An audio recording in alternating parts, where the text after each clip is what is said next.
Sahabat Verbum Domini yang terkasih dalam Kristus Tuhan, selamat pagi untuk kita semua. Jumpa lagi bersama saya Frater Cyrillus Toa CMF.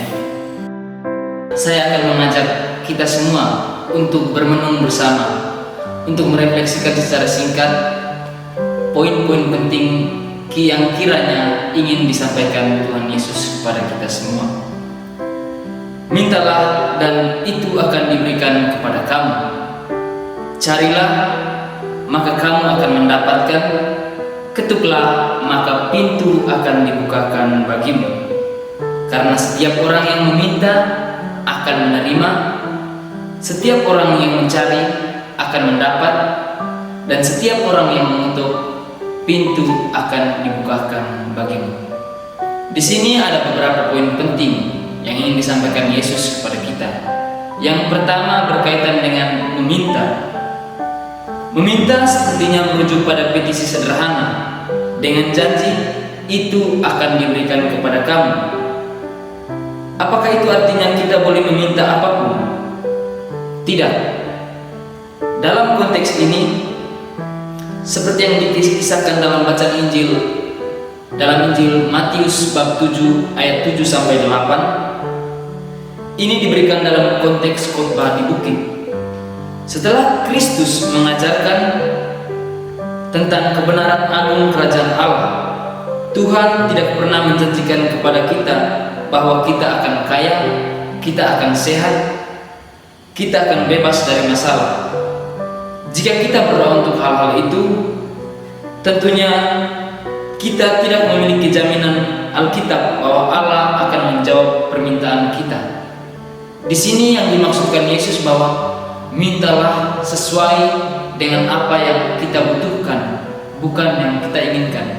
Kadangkala kita terlalu mengedepankan ego pribadi kita. Kita selalu meminta apa yang kita inginkan, tetapi cenderung apa yang kita minta tidak dikabulkan Tuhan. Maksudnya di sini Tuhan mempunyai rencana lain untuk kita. Tuhan tidak mengabulkan apa yang kita inginkan, tetapi Tuhan mengabulkan apa yang kita butuhkan. Poin yang kedua berkaitan dengan carilah.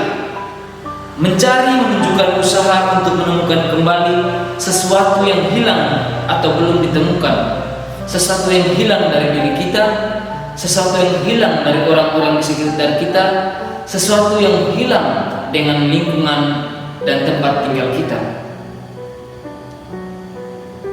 Mencari dengan arti tambahan berarti mencurahkan usaha yang sungguh-sungguh untuk mewujudkan keinginan kita. Carilah dan kamu akan menemukan, kata Yesus. Di sini sebenarnya Yesus ingin menegaskan kembali tentang ajarannya yang sebelumnya. Sebelumnya dalam khotbah di bukit, kita sama-sama tahu bahwa Yesus memerintahkan para muridnya, carilah dahulu kerajaan Allah, maka semuanya akan ditambahkan kepadamu. Maksudnya di sini Yesus mengajak kita untuk menyerahkan diri kepada Dia seutuhnya, menyerahkan hidup kita, menyerahkan semua keinginan kita, kebutuhan kita kepadanya. Niscaya ketika kita sudah menyerahkan diri kita secara total kepadanya, maka semua keinginan kita itu dalam Yesus akan terpenuhi. Nah, poin yang ketiga berkaitan dengan ketuklah, maka pintu akan dibukakan kepadamu. Maksudnya di sini bahwa pada dasarnya ketukan terbatas pada pintu yang tertutup. Logikanya kita mengetuk ketika pintu tertutup. Kita tidak akan mengetuk ketika pintu terbuka. Nah, Yesus di sini mengajak kita bahwa harus datang kepadanya, harus datang untuk meminta, harus meminta izin, meminta restu dari Tuhan. Nah, ketika datang, kita hendaknya mengedepankan sopan santun. Bagaimana kita ketika datang berkunjung ke rumah saudara kita, salah satu hal yang pertama kita lakukan adalah mengetuk. Itu menunjukkan bahwa ada niat baik, ada etiket baik dari kita untuk datang kepada tuan rumah itu.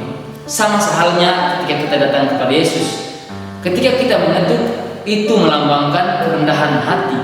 Itu melambangkan bahwa kita di depan Tuhan ingin merendahkan diri. Di depan Tuhan kita datang untuk menyerahkan semua keluh kesah kita. Sahabat Verbum Dominum terkasih dalam Kristus Tuhan, kiranya melalui bacaan ini kita diajak untuk menyerahkan diri kita secara total kepada Tuhan. Kita hendaknya datang, kita hendaknya mencari, dan kita hendaknya mengetuk.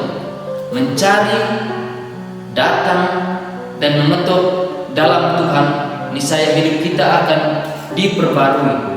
Hidup kita akan layaknya sebuah rumah direnovasi. Ketika kita datang sebagai pendosa, kita datang memohon kepada Tuhan untuk diperbaharui, maka Tuhan akan datang dan memperbarui hidup kita. Semoga bacaan Injil hari ini mendorong kita, menyadarkan kita agar dalam masa Prapaskah ini kita diajak untuk sadar, kita diajak untuk merefleksikan kembali semua dosa dan kesalahan kita, agar di masa Paskah nanti kita dapat merayakan kebangkitan Tuhan kita Yesus Kristus dengan penuh sukacita dan sebagai pribadi yang baru. Sekian dari saya, terima kasih.